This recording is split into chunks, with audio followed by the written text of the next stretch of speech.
Hello. हाँ bro, क्या हुआ? बिहार पे सीरीज डालनी है, नीरज बाबू बनाएंगे? अच्छा, स्पेशल 26 वाले। अरे एक्सेप्ट करो। अरे अगर मगर मत करो, वैसे ही धंधे के वांदे पड़े हैं। तू बस हाँ कर। आरआरआर के पैसों पे जीवित है, ज्यादा अगर मत करो। फोन रखो यार। बड़ी अच्छी डील मिली है, काट रहा है उसको भी। A few minutes later. Hello. हाँ, फिल्म डालनी है, ठीक है, अच्छी है, ठीक है। रिलीज हुई?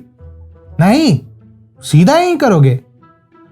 मैं कबाड़ घर समझा है क्या कि कुछ भी उल्टा सीधा अंट संट बनाकर पटक दोगे यहां पर? चल फोन रख।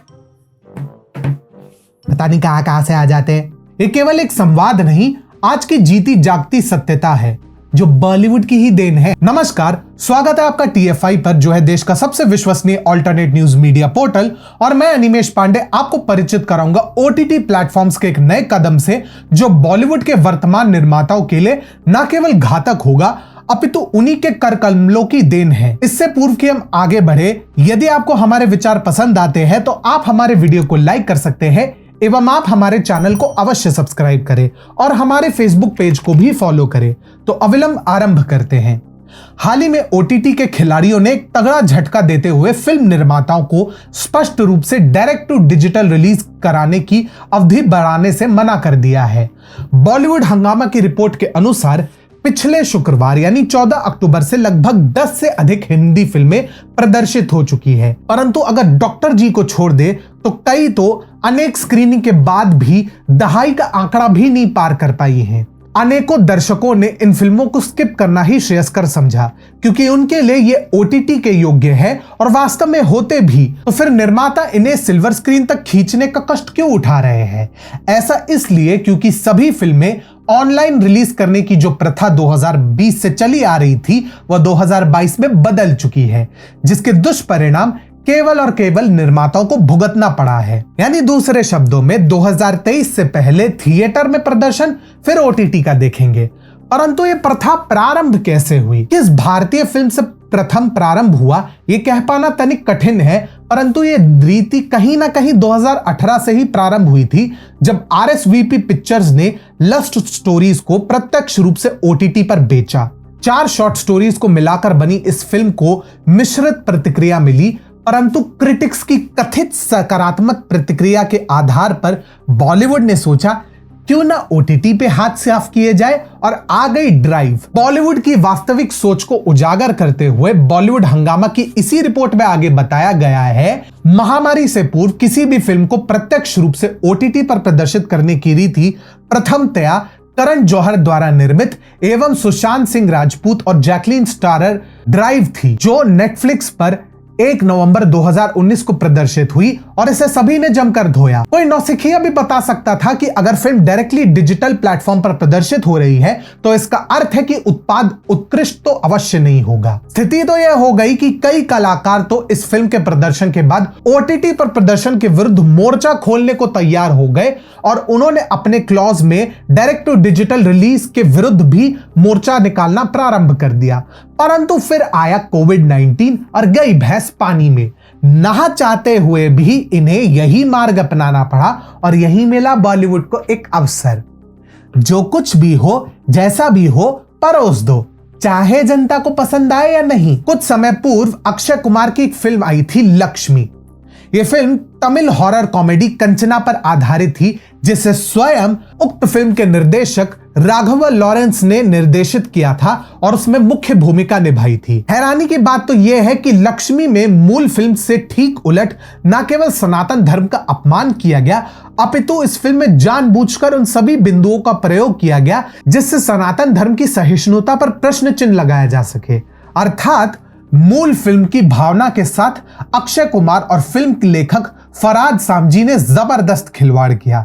भले ही फिल्म का नाम लक्ष्मी बॉम्ब से बदलकर लक्ष्मी कर दिया गया हो, परंतु स्थिति ढाक के 3 पात रही। लेकिन ये बॉलीवुड इतना रीमेक प्रेमी क्यों है? इसके 2 प्रमुख कारण हैं। रचनात्मकता के कारण आने वाले जोखिम उठाने में भय, और अच्छी स्क्रिप्ट लिखने के लिए परिश्रम करना, क्योंकि जितना परिश्रम एक गदर या शेरशाह बनाने में लगता है उतना परिश्रम एक वांटेड या राधे बनाने में तो बिल्कुल नहीं लगेगा ना। इसीलिए तो खान तिकड़ी रीमेक के पीछे सबसे अधिक लगती है। उदाहरण के लिए सलमान खान को तमिल सुपरहिट वीरम के अलावा मास्टर की रीमेक तक ऑफर की गई है। इसे बॉलीवुड का आलस्य नहीं तो और क्या कहेंगे। इन सब का मूल अर्थ क्या है? स्पष्ट है, ओटीटी ना हो गया मानो कूड़ा घर हो गया कि अपनी अधकचरी फिल्म लाओ, उसे प्रदर्शित कर जनता का मानसिक, सांस्कृतिक और भौगोलिक संतुलन बिगाड़ो और फिर कहो कि ये सबसे ज्यादा व्यू की गई है। ऐसी बेशर्मी से प्रमोट की जाती है, मिले चाहे 2 व्यूअर भी नहीं। ओटीटी पर व्यूअरशिप से कितना राजस्व आता है इसका कोई ठोस आधार नहीं है, अन्यथा सभी को पता चल जाता कि सड़क 2, राधे, सम्राट पृथ्वीराज, शमशेरा जैसी फिल्में कितनी बुरी तरह ओटीटी पर भी पिटी है। और जब बात करो भुज द प्राइड ऑफ इंडिया की तो जनता भी लाइक, कुछ तो लिहाज करो देश का। परंतु आपको क्या प्रतीत होता है, ये कथा यहीं समाप्त होती है? बिल्कुल नहीं। लाल सिंह चड्ढा को ही देख लीजिए। आमिर खान को अपनी फिल्म पर इतना विश्वास था कि छाती चौड़ी कर बोल दिए, मैं अपनी फिल्म 6 महीने से पूर्व ओटीटी पर प्रदर्शित ही नहीं करूंगा। परंतु सारी हेकड़ी 5 अक्टूबर को ही निकल गई, जब नेटफ्लिक्स पर देर रात को अद्वैत चंदन द्वारा निर्देशित एवं आमिर खान स्टारर लाल सिंह चड्ढा चुपके से नेटफ्लिक्स पर प्रदर्शित हुई। यह फॉरेस्ट गंप की आधिकारिक भारतीय रीमेक है, जिसमें आमिर खान टॉम हैंक्स वाली भूमिका को आत्मसात करने का प्रयास भी ठीक से पूरा नहीं कर पाए। फिल्म तो औंधे मुंह गिरी ही और अब स्थिति यह हो गई कि इसे गुपचुप तरह से बिना किसी शोर शराबे के नेटफ्लिक्स पर प्रदर्शित किया गया और यह तो ऐप के मेन पेज पे भी प्रारंभ में नहीं दिखाई दी थी। बस हवा निकल गई। परंतु इतना क्या बुरा था इस फिल्म में? वैसे तो कथा के बारे में बाद में बात करें, आमिर खान अपनी इस फिल्म को ओटीटी पर 150 करोड़ में बेचना चाहते थे। पहले तो नेटफ्लिक्स इसके लिए तैयार भी हो गया, परंतु उसने जब लाल सिंह चड्ढा का बॉक्स ऑफिस पर हाल देखा तो वह सौदा रद्द करने की तैयारी में थे। नेटफ्लिक्स की शर्त यह थी कि वह इसे 80 से 90 करोड़ में ही खरीदेंगे। जब बात नहीं बनी तो आखिरकार आमिर खान ने नेटफ्लिक्स को यह फिल्म 90 करोड़ में ही बेचना ठीक समझा। कुछ समय पूर्व आई रिपोर्ट्स के अनुसार नेटफ्लिक्स और लाल सिंह चड्ढा के मेकर्स के बीच यह बातचीत एडवांस लेवल तक पहुंच चुकी थी। दावा किया गया कि आमिर खान अपनी इस फिल्म के डिजिटल राइट्स के लिए 150 करोड़ रुपए की बड़ी रकम मांग रहे थे। मोल भाव का दौर जारी था और आमिर खान फिल्म को नेटफ्लिक्स पर रिलीज करने के लिए काफी उत्साहित थे। ऐसा इसलिए था क्योंकि एक ग्लोबल प्लेटफॉर्म है और साथ ही साथ इसके 200 मिलियन से अधिक सब्सक्राइबर्स हैं। आमिर खान ने इसके लिए 150 करोड़ रुपए की मांग की थी। एक्टर को पूरी आशा थी कि उनकी फिल्म बॉक्स ऑफिस पर बम्पर कमाई करेगी। बिल्कुल ठीक समझे आप, गड़बड़ी तो थी और बहुत बड़ी वाली गड़बड़ी थी। बॉलीवुड हंगामा की रिपोर्ट में आगे बताया गया कि आमिर खान जहां इन 2 शर्तों पर सौदेबाजी कर रहे थे, वहीं उनके दिमाग में चीन के बॉक्स ऑफिस पर कमाई भी थी। आमिर खान की फिल्में चीन में बहुत तगड़ा बिजनेस करती है और 3 इडियट से लेकर दंगल और सीक्रेट सुपरस्टार की कमाई इस बात का प्रत्यक्ष प्रमाण है। अब ऐसे प्रपंचों को ओटीटी प्लेटफॉर्म भी समझने लगे हैं। जब उन्हें बिजनेस करना ही है तो भला पराजित पस्त घोड़ों पर दांव लगाने का पाप क्यों करेंगे?